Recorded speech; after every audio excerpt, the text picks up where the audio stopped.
bahwa Indonesia menghasilkan 34,85 juta ton timbunan sampah pada tahun lalu 2022. Persoalan sampah masih menjadi isu. Beberapa titik di makin masif tak dibarengi dengan Setelah melihat tadi sangat miris bukan apa yang telah kita lakukan ke bumi, padahal bumi itu tempat kita tinggal, tempat kita berpijak. Seharusnya kita sebagai khalifah, kita diturunkan oleh Allah Subhanahu wa Ta'ala sebagai khalifah di bumi. Seharusnya kita memberikan yang terbaik untuk bumi, bukan malah merusaknya. Dan kita sebagai manusia, sebagai khalifah harus tetap menjaga dan melestarikan bumi kita, di mana tempat kita beristirahat, berkeluh kesah, mencari rezeki, beribadah. Perkenalkan, nama saya Sylvia Ridiawati dengan NPM 2301010113. Di sini saya akan mengerjakan tugas saya dari mata kuliah tafsir. Di sini saya akan menjelaskan tentang ayat-ayat tentang lingkungan.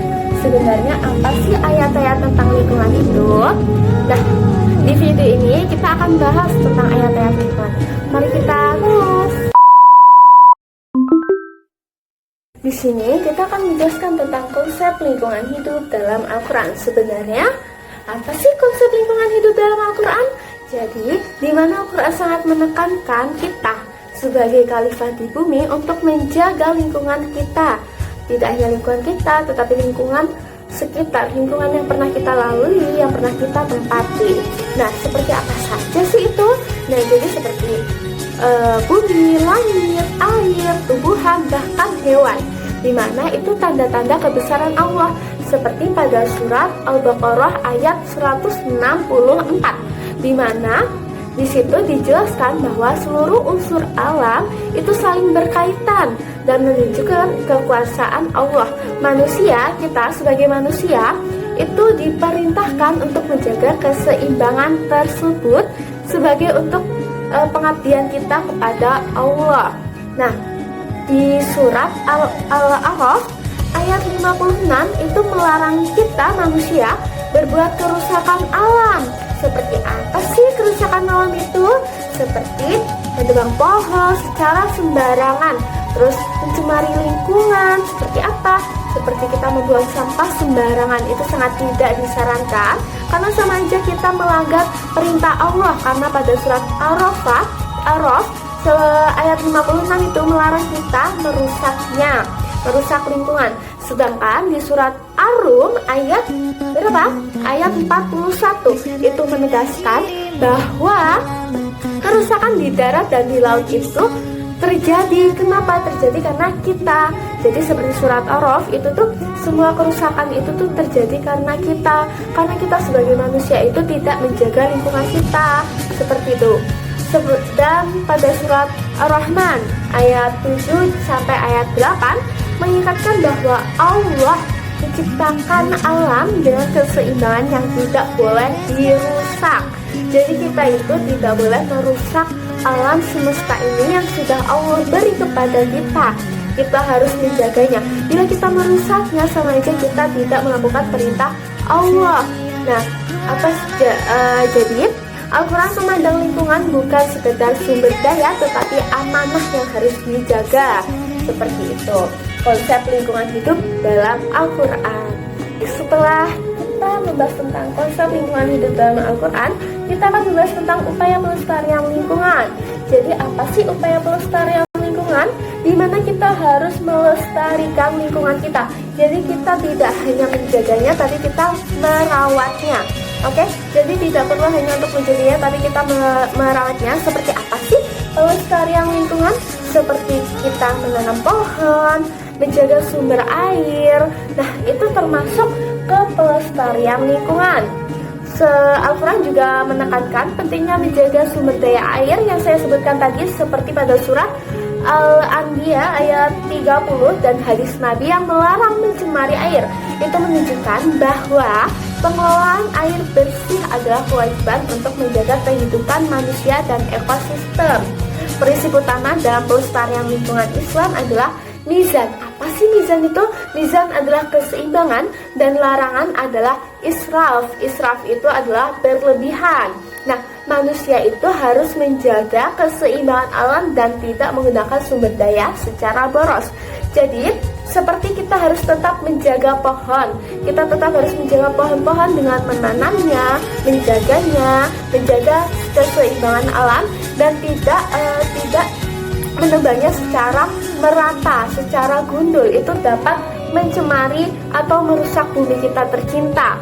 Nah, dengan demikian, pelestarian lingkungan hidup dalam Islam bukan hanya kewajiban agama, tetapi juga tanggung jawab nyata sebagai menanam pohon, menghemat air, mengurangi limbah, dan menggunakan energi ramah lingkungan merupakan wujud nyata pengalaman ajaran Islam dalam menjaga bumi ciptaan Allah Subhanahu wa Ta'ala.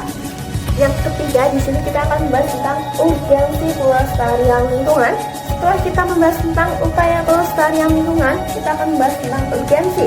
Nah, di sini yang kedua dan yang ketiga ini hampir mirip ya, karena sama-sama pelestarian lingkungan, tapi yang ketiga ini ada urgensi. Jadi, pelestarian lingkungan dalam Islam bukan hanya kewajiban sosial, tetapi juga tanggung jawab spiritual. Kita sebagai manusia, sebagai khalifah di bumi, Al-Quran menegaskan bahwa manusia diberi amanah untuk menjaga alam seperti pada surat Al-Baqarah ayat 30. Pada penelitian Irsyad Ibnu dan Rizal Samsul Mutakin pada tahun 2022 menjelaskan bahwa pelestarian lingkungan merupakan tanggung jawab spiritual setiap muslim. Jadi kita sebagai muslim, kita harus tetap menjaga pelestarian lingkungan. Kenapa? Karena kita dapat mempunyai pendekatan ekotologis Islam, menekankan hubungan harmonis kita antara kita dan Allah, antara manusia dan Allah sebagai dasar kesadaran ekologis kita.